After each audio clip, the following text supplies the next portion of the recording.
Stake holder expectations regarding sustainability, ये topic का नाम है। स्टेक होल्डर कौन लोग हैं भला?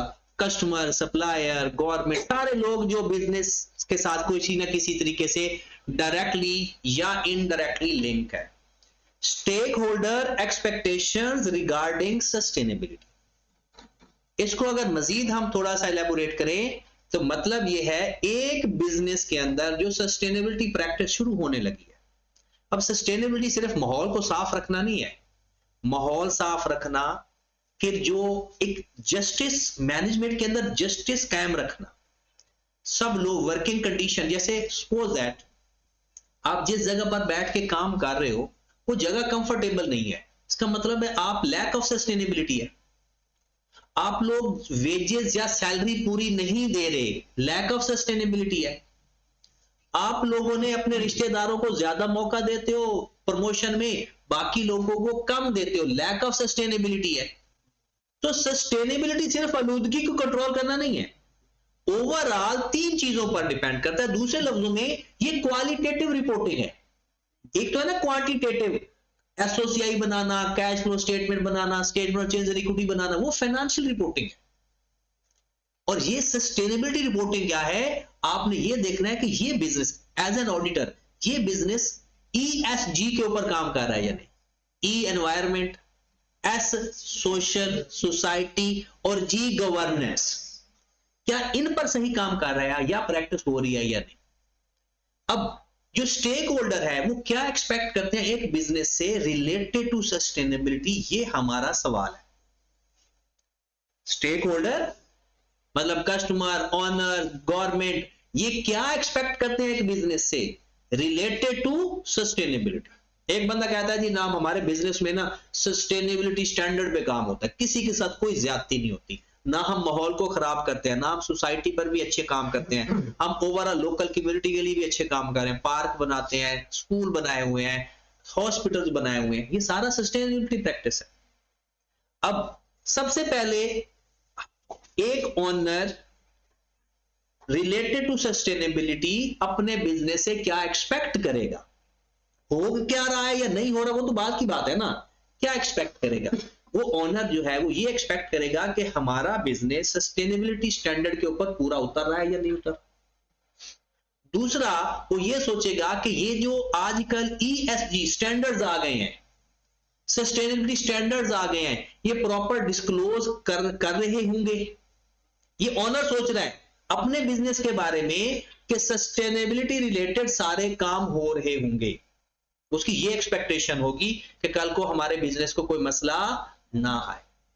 पेपर में अगर आपसे आ जाए कि बताओ ओनर क्या क्या एक्सपेक्ट करेगा, तो आप की वर्ड्स में आपको यहां पर लिखवा देता हूं, इन्वेस्टर या shareholder are increasingly interested in how sustainability effect long term value creation, how sustainability affects long term value creation.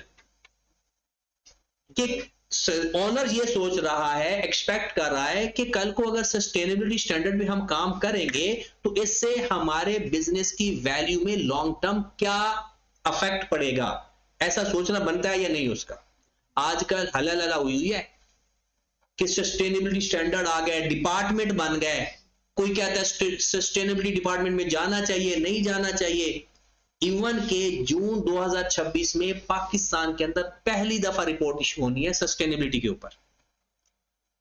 तो अब एक इन्वेस्टर क्या सोच रहा है और मालिक क्या सोच रहा है कि हमारी मैनेजमेंट पहले सोच रहा है कि अच्छा सस्टेनेबिलिटी प्रैक्टिस के ऊपर क्या वैल्यू क्रिएशन, क्या बिजनेस में फर्क पड़ेगा, number one.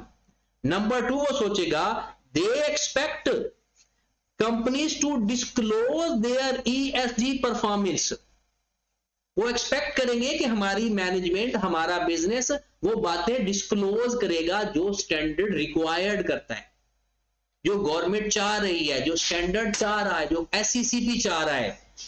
They expect companies to disclose their ESG performance through formal reporting framework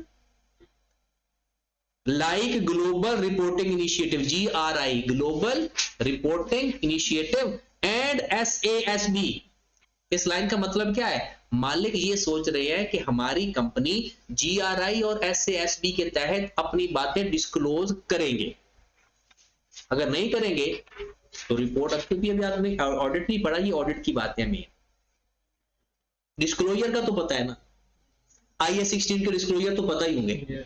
IAS 16 के डिस्क्लोजर में हम क्या लिखते हैं कि जी मेथड ऑफ डेफिनेशन लिखना चाहिए, मेजरमेंट बेस लिखना चाहिए। अगर ये नहीं लिखेंगे तो ऑडिटर आकर पकड़ लेगा हमें कि भाई आपने पूरे डिस्क्लोजर नहीं लिखे।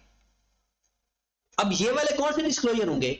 हमारी वजह से कोई एनवायरनमेंट पर इफेक्ट तो नहीं आ रहा?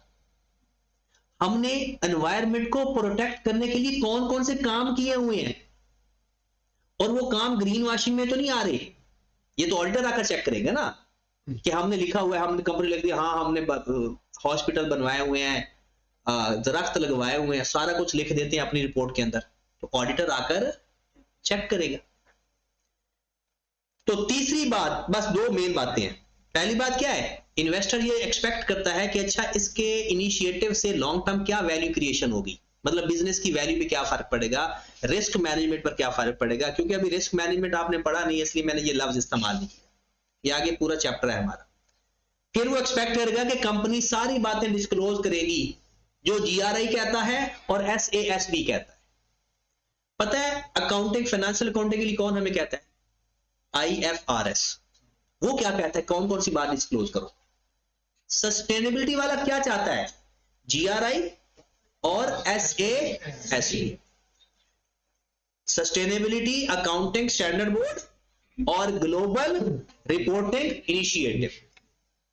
फिर last one, responsible governance, ethical leadership and sustainable business models are key expectations that influence investment decision. ये उसका रिजल्ट बताया हुआ है, ये एक्सपेक्टेशन नहीं बताई हुई।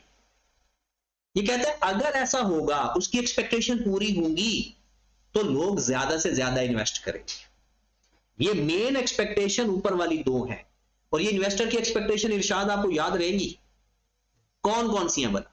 पहली है how sustainability affect long term value creation and risk management. दूसरी है कि वो एक्सपेक्ट करते हैं कि company disclose the related disclosure जो कि किसने बताए हुए हैं? GRI and SASB। आप ये एज इट इज एब्रीवेशन इस्तेमाल कर सकते हो, अलाउ है, लेकिन कैपिटल वर्ड्स के अंदर। खत्म होगी बात। इंप्लॉई और मैनेजर्स क्या एक्सपेक्ट करेंगे? ये दोनों इंप्लॉई नहीं है, एक अच्छे इंप्लॉई है, एक बड़े इंप्लॉई। इंप्लॉई छोटे और उससे जो बड़े मैनेजर्स होते हैं उन्हें वो भी इंप्लॉई होते हैं। सबसे पहले ये क्या कहेंगे सर, देखिए, employee and managers expect organization provide safe, inclusive, fair working environment. ये एक बंदा जॉब कर रहा है, वो क्या चाहेगा कि वहां पर सेफ, इंक्लूसिव और फेयर वर्क। इंक्लूसिव का मतलब के अलावा बाकी तो आपको पता ही होगा। और इंक्लूसिव का क्या मतलब होता है? शामिल करना, पार्टिसिपेटिव, छोटे मोटे डिसीजन बगैर पूछे काम ना कर दें। आपसे रिलेटेड, सपोज दैट आपसे कोई पूछे ही ना और आपकी मंगनी कर दे, ये वही वाली बात है। तो ये वाली बात क्या होगी? ये इंक्लूसिव नहीं होगी। तो आपके काम से रिलेटेड आपसे पूछना जरूरी है, वरना आपको इतराज होगा यार मेरे को तो पूछ लेंगे, और मंगनी का चक्कर नहीं, वो इंप्लॉय में वापस आ जाओ, उधर ही अटक जाते हो। ये एक्सपेक्टेशन तो याद ही रहेगी मुझे लगता है। अगली इसकी एक्सपेक्टेशन क्या होगी एक इंप्लॉय की? अगर हम पेपर में एज इट इज ये ना भी प्रोड्यूस कर सको ना, कोई मसला नहीं, पता होना चाहिए लिखना क्या है। एक इंप्लॉय एक ऑर्गेनाइजेशन से रिलेटेड टू सस्टेनेबिलिटी क्या चाहेगा? एक फेयर वेजेस चाहेगा कि जो मेरा हक बनता है वो मुझे मिले, एक अच्छा एनवायरनमेंट चाहेगा, और फिर उसको जो अपॉर्चुनिटीज मिल रही हैं प्रमोशन वो उसे मिलनी चाहिए अगर उसका हक बनता है तो। यही एक्सपेक्टेशन है, और वही लिखा हुआ है पहले, safe, inclusive, fair working environment. ये बातें कीवर्ड्स हैं। They value opportunities to participate in sustainability initiative, receiving training related to sustainable practice, work within an organization and uphold ethical value। क्या मतलब है कि सस्टेनेबिलिटी रिलेटेड से एक तो उनको पार्टिसिपेट मतलब शामिल करें, ट्रेन करें कि हमने किस तरह से सस्टेनेबिलिटी प्रैक्टिस पे काम करना है। वैसे सस्टेनेबिलिटी को निकाल देना तो ये चीजें और जगह पर भी आती है, तो अब हमने सिर्फ रिलेटेड टू सस्टेनेबिलिटी पढ़ रहे हैं, इसलिए लफ्ज वो सस्टेनेबिलिटी इस्तेमाल कर रहे हैं। तीसरा ये देखिए, दो एक्सपेक्टेशन थी। पहली एक्सपेक्टेशन क्या थी? ये मेन वही, फेयर वेजेस भी लिख सकते हो, सेल प्रमोशन भी लिख सकते हो, ये सारा लिख सकते हो। आपको ट्रेन भी करें, वो पार्टिसिपेट भी करें, इससे क्या होगा? आखिरी लाइन वो होती है, a sustainability driven culture not only boost morale of the employee but also enhance their engagement and ये क्या एक्सपेक्टेशन है या उसका रिजल्ट है? ये रिजल्ट है, एक्सपेक्टेशन का रिजल्ट है। ठीक हो गया। तीसरे नंबर पर कस्टमर क्या चाहता है? कस्टमर ये चाहता है जो मुझे चीज मिल रही है वो सही है, हलाल चीजों से बनी हुई है, ऑर्गेनिक है, उसके साथ कोई मसला तो नहीं है, कोई खतरनाक तो नहीं है। फिर ये भी वो कह सकता है कि मुझे फेयर प्राइस मिले। ये चीजें, जो चीज आपको लगता है एक एथिकल ग्राउंड के अंदर आती है ना, वो expectation. Domestic and international customer increasing demand product that are ethically and, वो क्या एक्सपेक्ट करेंगे कि जो चीज मुझे मिल रही है ना उसके अंदर कोई गलत चीज इन्वॉल्व नहीं है। कहते हैं ना कि पता नहीं ये सच है या झूठ है, कि इस्लामाबाद या किसी एक इलाके में वहां पर ना गोलगप्पे बहुत बिकते थे। अब वो कोई लाहौरी या नॉन इस्लामाबाद वाला बंदा उधर चला गया, तो वो उधर काफी दिन रही, खातून थी, तो वो उधर गोलगप्पे खाती रही। बाद में जब वापस आई तो वो तो पागल होने वाली हो गई, मैंने तो गोलगप्पे खाने। वो कह रही गोलगप्पे क्या है? तो बाद में थोड़ी सी रिसर्च के बाद पता चला कि वो गोलगप्पों वाले पानी में ना कोई भंग भुंग मिला था। तो जो लोग एक दफा खाते थे ना, फिर उनको आदत हो जाती थी, क्योंकि भंग भी एक नशा ही है। तो क्या ये फिर एथिकल स्टैंडर्ड पर प्रोडक्शन हो रही थी?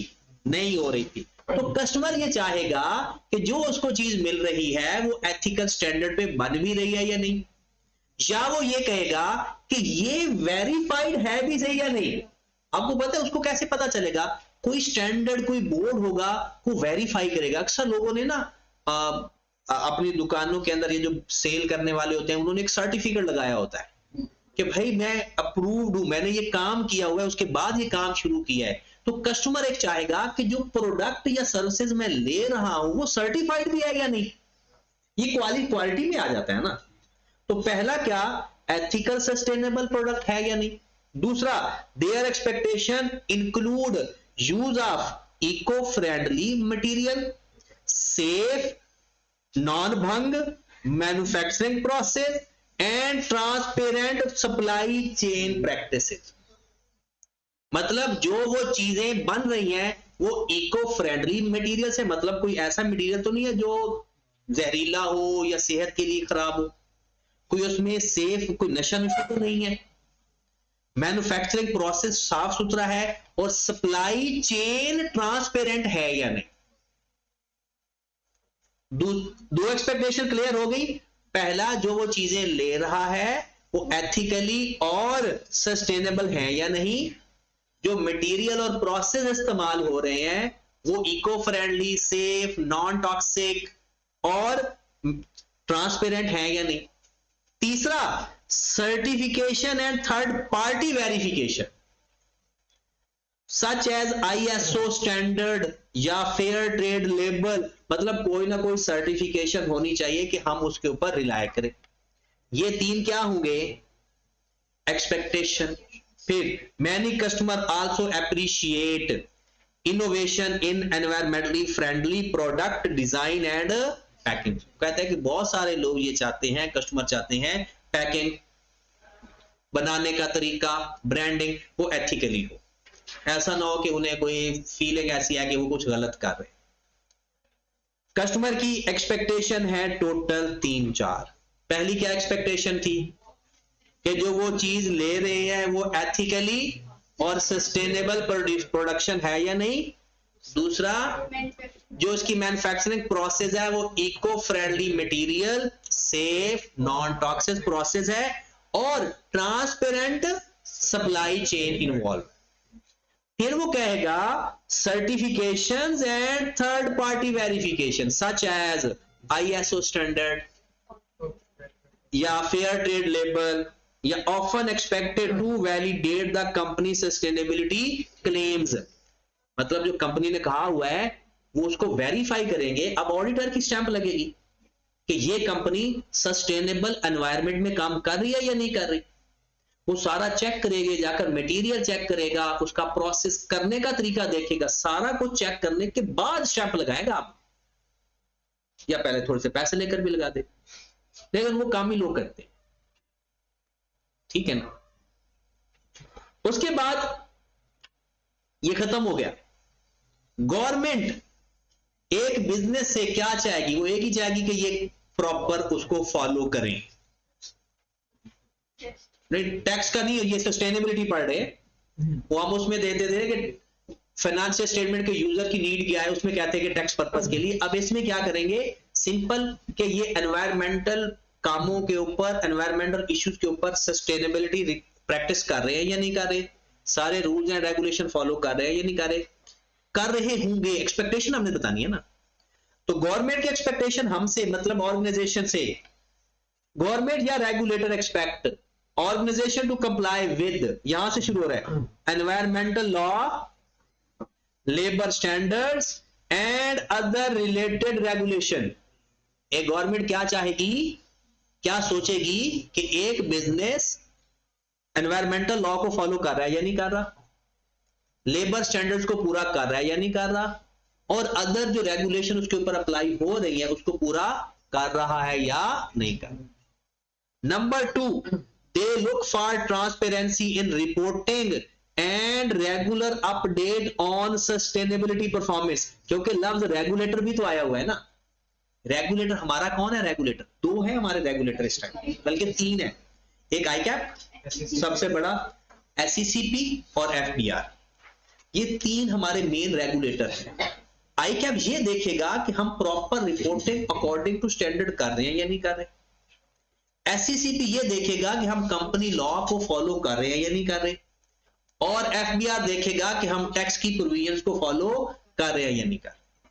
तो क्या लिखा हुआ है, they look transparency in reporting, regular updates on sustainability performance.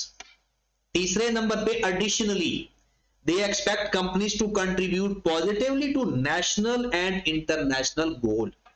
मतलब ये कोई नेशनल या इंटरनेशनल कंट्रीब्यूशन भी इनका है या नहीं है, जैसे कि United Nation sustainable development goals या ensure responsible use of public social land subsidies, grants वगैरह। मेन वो गवर्नमेंट क्या चाह रही है, रूल्स फॉलो हो रहे हैं या नहीं हो रहे, रिपोर्टिंग सही हो रही है या नहीं हो रही, और सस्टेनेबिलिटी डेवलपमेंट को अपडेट किया जा रहा है या नहीं किया जा रहा।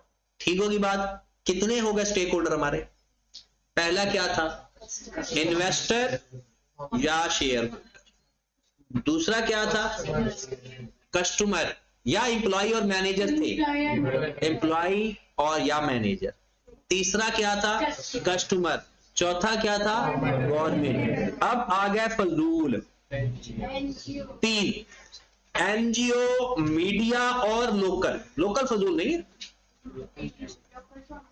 लोकल वो हम है ना, इसलिए फजूल नहीं है। एनजीओ के बारे में, एनजीओ को क्या एक्सपेक्टेशन है हमसे कि हम कोई गलत एक्टिविटी तो नहीं कर रहे जिसमें चाइल्ड लेबर आ जाता है, या कोई ऐसी चीजें जो हम एनवायरमेंट को खराब करें। क्योंकि एनजीओ का काम क्या होता है, फजूल में टांग अड़ाना, ये बिजनेसमैन कहते हैं। वैसे वो कहते हैं कि कोई गलत ना होने दे सोसाइटी को, जिस पे गवर्नमेंट की नजर ना पड़े, तो उनको एक प्रेशर ग्रुप के जरिए वो हाईलाइट किया जाता है मसला, ताकि वो बाद में सही हो जाए। NGO expect transparency and measurable impact from corporate sustainability effort. पहले वो चाहते हैं कि जो कुछ ट्रांसपेरेंट हो, सारा कुछ हो, जो आपने क्लेम्स किए हुए हैं, जो आप प्रैक्टिस कर रहे हो, ऐसा ना हो। They look for genuine collaboration, in tackling the environment social issues rather than superficial efforts या ग्रीन वॉशिंग। क्या एनजीओ चाह रहे हैं कि जो कुछ आप एनवायरमेंट के लिए, सोसाइटी के लिए कर रहे हो वो ट्रांसपेरेंट और जेन्युइन होना चाहिए, ना कि सुपरफिशिंग या ग्रीन वॉशिंग। ग्रीन वॉशिंग वही है ना, क्लेम कर रहे हैं लेकिन एक्चुअल में नहीं कर रहे। Last one, their expectation also include evidence based action. वो ये भी चाहते हैं कि ठीक है यार आप कर रहे हो ना, कोई प्रूफ दो, तब हम मान जाएंगे, हम चले जाएंगे। And contribution to long term community welfare and ecological balance. Ecological एमएन लफ्ज इस्तेमाल किया, एनवायरमेंट को कहते हैं। तो एनजीओ का मेन ताल्लुक क्यों, क्या एक्सपेक्टेशन है रिलेटेड टू सस्टेनेबिलिटी? पहले ट्रांसपेरेंसी और एक्चुअल एक्शन होने चाहिए, जेन्युइन होना चाहिए, रादर देन सुपरफिशियल या ग्रीन वॉशिंग। और बोला ग्रीन वॉशिंग लिख दो, आई कैप वैसे ही खुश हो जाए। ये नहीं कि किसी भी जगह ग्रीन वॉशिंग लिखकर आ जाए। अच्छा, लफ्ज दो है, एक है ग्रीन फाइनेंसिंग, एक है ग्रीन वॉशिंग।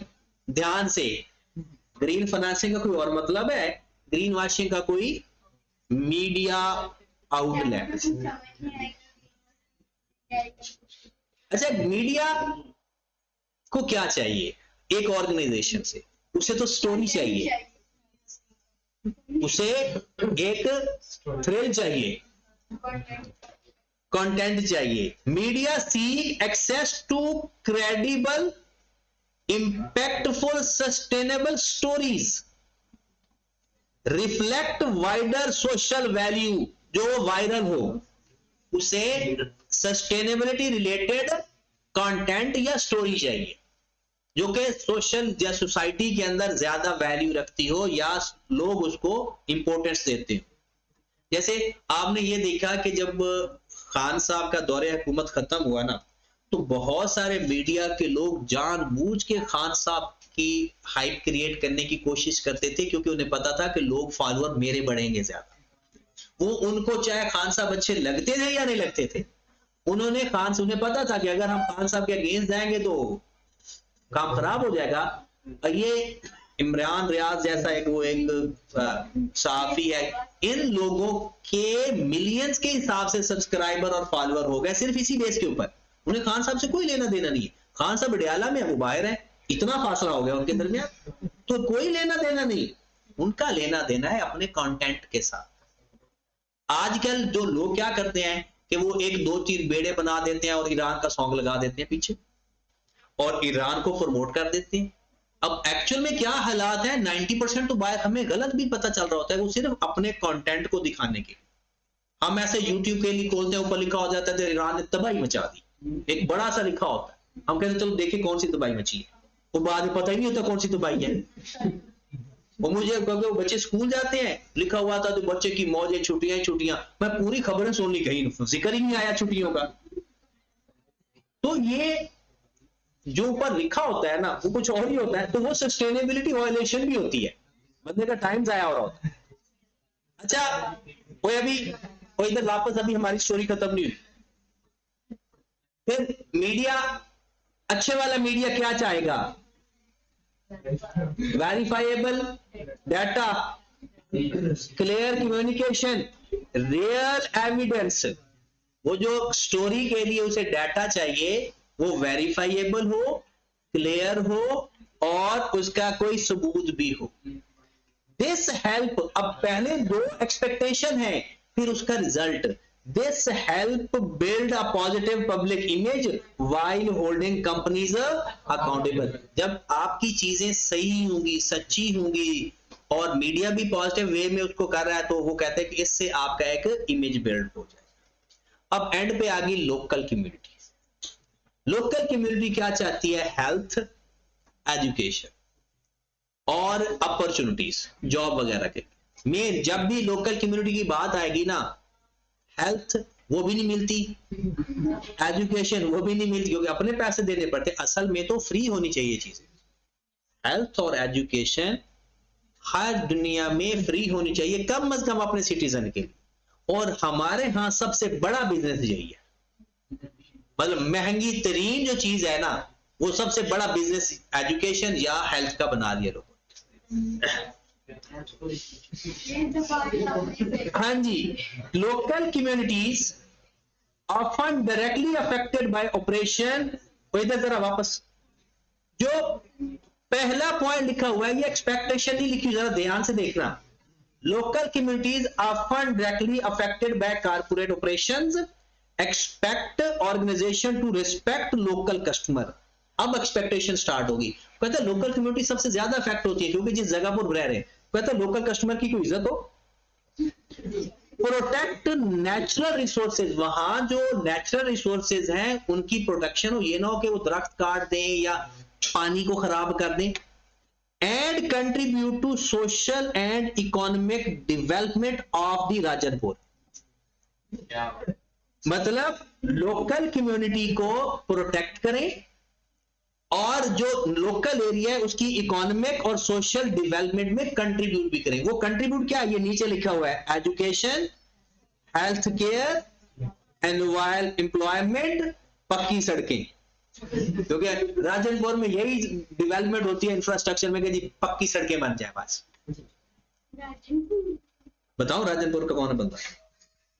चलो फिर बताओ, यहां तक क्लियर हो गया?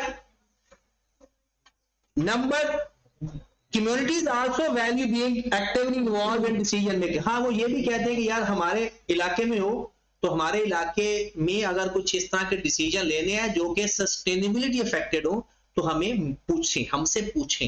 मिसाल के तौर पर आप यहां पर एक सोसाइटी बनाना चाह रहे हो, वहां पर बहुत ज्यादा दरख्त हैं, या ये हमें पता है कि यहाँ का पानी किस तरह का है, तो कोई भी सस्टेनेबिलिटी रिलेटेड काम करना है तो communities also value being actively involved in a decision making process। ठीक होगी बात? तो टोटल हमने जो पढ़े वो 7 स्टेक होल्डर पढ़े। ज्यादा भी हो सकते हैं, कम भी हो सकते हैं। पेपर में तो उस तरह से लिख रहे हैं। अभी एक सवाल देखते हैं, उसमें आपको आइडिया भी हो जाएगा कि हमने पेपर में सवाल कैसे आता है, उसका जवाब कैसे। सवाल मैं बता देता हूं। सवाल आएगा कि बताओ स्टेक होल्डर की एक्सपेक्टेशन मेट हो रही है या कंप्रोमाइज हो रही है? मेट हो रही है या कंप्रोमाइज हो रही है? या ये भी कहेगा कौन कौन सी एक्सपेक्टेशन मेट हो रही है और कौन कौन सी एक्सपेक्टेशन कंप्रोमाइज। फिर ये भी कह सकते हैं किस स्टेक होल्डर की कौन सी एक्सपेक्टेशन, तो यहां से हमें पता चले। जब इंप्लॉय की बात होगी तो वो इंप्लॉयज एंड मैनेजर्स होंगे, जब सोसाइटी की बात होगी तो लोकल कम्युनिटी की बात कर देंगे, लॉ एंड रेगुलेशन की बात होगी तो गवर्नमेंट की बात कर देंगे, बिजनेस के गुडविल या इन चीजों की बात होगी तो शेयर होल्डर की बात कर देंगे। तो ये तो एक दफा अगर आप घर जाकर पढ़ के आपने हाईलाइट क्या करने, कीवर्ड्स। बाकी अंग्रेजी आपकी होगी, वो कीवर्ड्स होने चाहिए हर के अंदर। क्वेश्चन देखिएगा जरा, इसका एक क्वेश्चन ही इसकी प्रैक्टिस के लिए आपको दिया हुआ, ये क्वेश्चन नंबर 2। सबसे पहले इसमें देखिए रिक्वायरमेंट, आइडेंटिफाई, एक्सप्लेन, दो चीजें बतानी है। Which expectations of key stakeholder are currently being compromised and which are being, सवाल में क्या दो बातें हैं, आइडेंटिफाई। पहले तो आइडेंटिफाई करना है कि ये एक्सपेक्टेशन है, कंप्रोमाइज है या मेट है। फिर अगला सवाल है एक्सप्लेन, फिर ये भी बताना है, और वो सारा क्वेश्चन से लिखना है, हमने खुद से कुछ नहीं लिखना। हमने अपने क्वेश्चन को ना एक फॉर्मेटिंग चेंज करनी होती है एक तरह से, क्योंकि एक्सपेक्टेशन इसके अंदर लिखी होगी, स्टेक होल्डर भी इसके अंदर लिखे होंगे, मेट हो रही है या कंप्रोमाइज हो रही है ये भी इसके अंदर लिखे हो रही है। तो वही आपने उठाकर सवाल पे बनाना है उसका। सवाल पढ़ते हैं, थोड़ा जाग जाए, शक्ल भी बेहतर किया करें, क्योंकि आपको पता मेरे लिए मुश्किल है, आप लोगों के लिए इतना नहीं है थ्योरेटिकल सब्जेक्ट को पढ़ाना।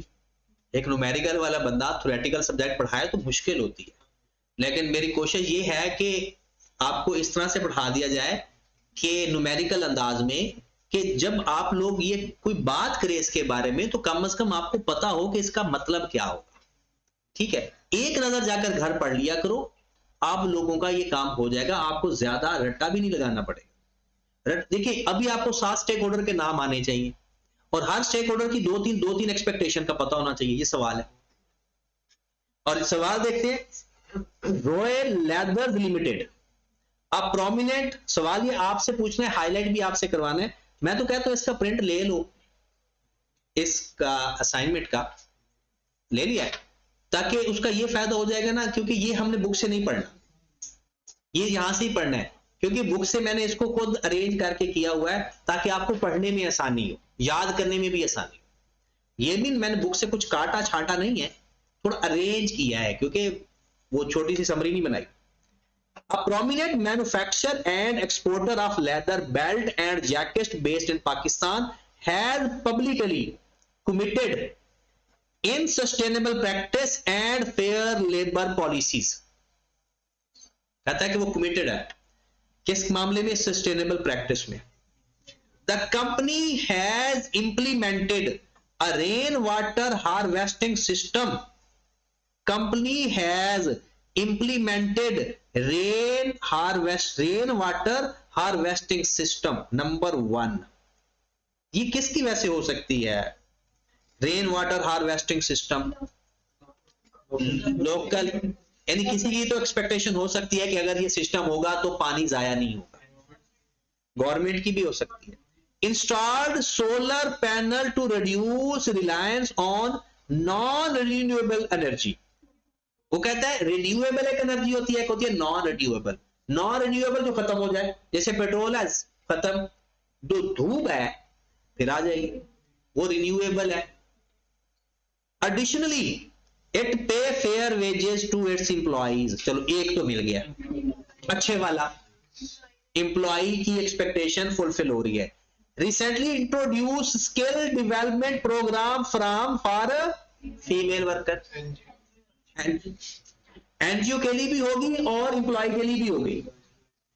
However, a recent environmental audit, ये आप पहुंच गए हो आप, revealed that company still uses chrome based tanning without proper effluent treatment। वो कहते हैं अभी भी कुछ ऐसी चीजें इस्तेमाल हो रही हैं जिससे आपका पानी खराब हो रहा है, एनवायरमेंट खराब हो रहा है। स्टिल एक ऑडिटर ऑडिट करने आया, कहता ठीक है बाकी सारी बातें ओके हैं, क्या leading to chemical discharge into nearby river. वो क्या कर रहे हैं? केमिकल जो वहां से मिल रहा है ना, वो साथ वाले दरिया में फेंक रहे हैं। Although company receive government subsidies to upgrade to cleaner tanning technology. उसने गवर्नमेंट से भी पैसे लिए हुए हैं या सब्सिडीज ली हुई हैं कि ये पानी हम साफ करेंगे, कोई केमिकल ऐसे इस्तेमाल करेंगे, but little progress has been made in that area. ये कंप्रोमाइज हो रही है या मेट हो रही है? ये एक्सपेक्टेशन, क्योंकि गवर्नमेंट चाहेगी कि हम उसको सब्सिडी दे रहे हैं तो इनको चाहिए कि ये काम ये कर रहे होंगे, लेकिन ये काम उनका कंप्रोमाइज हो रहा है। Moreover, the company has not responded to collaboration requested from local NGO working on sustainability leather supply chain। कहते हैं एनजीओ को कोलैबोरेशन या रिस्पांस नहीं सही तरह कर रहे कि जिस तरह से वो सस्टेनेबल सप्लाई होनी चाहिए। And has yet to share detailed sustainability performance report with international retail clients demanding supply chain transparency and has yet to share। कर दिया या अभी नहीं की? अभी नहीं की, तो ये भी काम नहीं हो रहा। और नीचे उसके बाद रिक्वायरमेंट। अब देखिए सवाल हमने पढ़ा, हमें पहली बात समझ नहीं लगेगी कि इसको शुरू कहां से करें। इसमें आपने सिंपल क्या करना है, कौन से स्टेक होल्डर हैं, कौन सी एक्सपेक्टेशन है, मैट हो रही है या कंप्रोमाइज। चाहे तो आप इसको पैराग्राफ फॉर्म में लिख लें, चाहे तो आप ये इस स्टाइल में लिख लें कि एक टेबल टाइप बनाकर, ताकि वो सवाल का जवाब देते हुए आपको आसानी हो, जैसे हमने स्टेक होल्डर में लिखा था। ये देखिए सबसे पहले एम्प्लॉय की बात उसने की,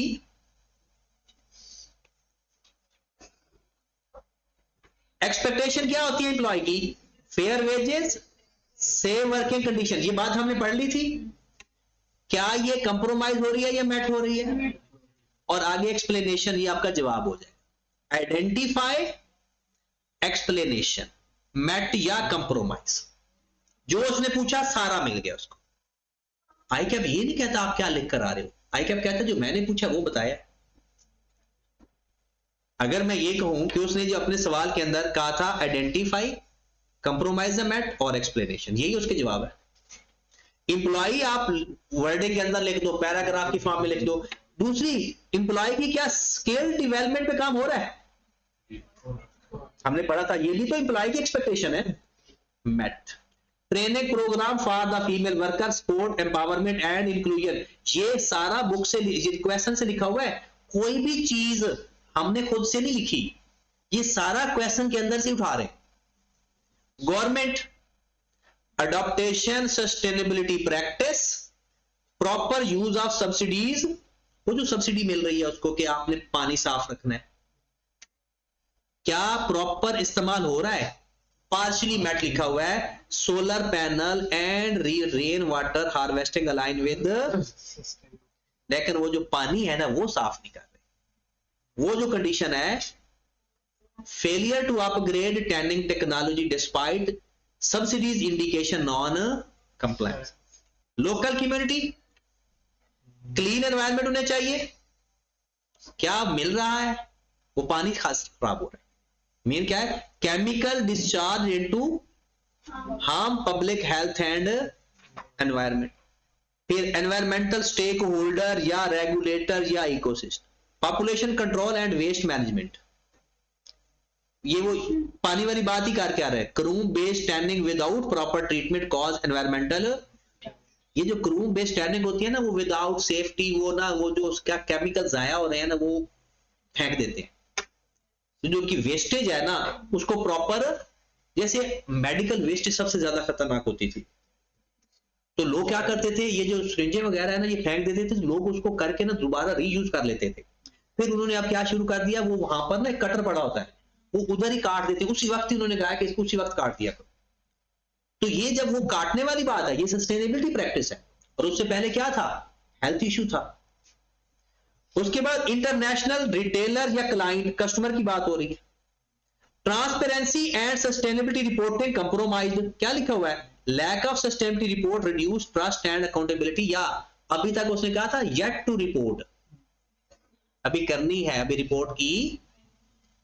और लास्ट वन इज, बल्कि एनजीओ, क्या एनजीओ के साथ काम हो रहा था, ignoring NGO request show lack of engagement and last one is social या general public, ethical and sustainable business practice, कहता है रिन्यूएबल एनर्जी एक अच्छी बात है but population under mind overall impact. तो ये जवाब आपने लिखने का तरीका जरूरी नहीं कि एग्जैक्ट यही रखे, ठीक है। अब आपका यहां तक टेस्ट होगा जी, समझो कि हमारा तकरीबन 40% कंप्लीट हो गया, ज्यादा 30% कह लो। बुक से ये चैप्टर नंबर आई थिंक 7 है। नोट्स ये वाले नोट्स, ये वाले तो मैंने ग्रुप में शेयर किए, और बाकी आई क्या आपकी किताब से पढ़े।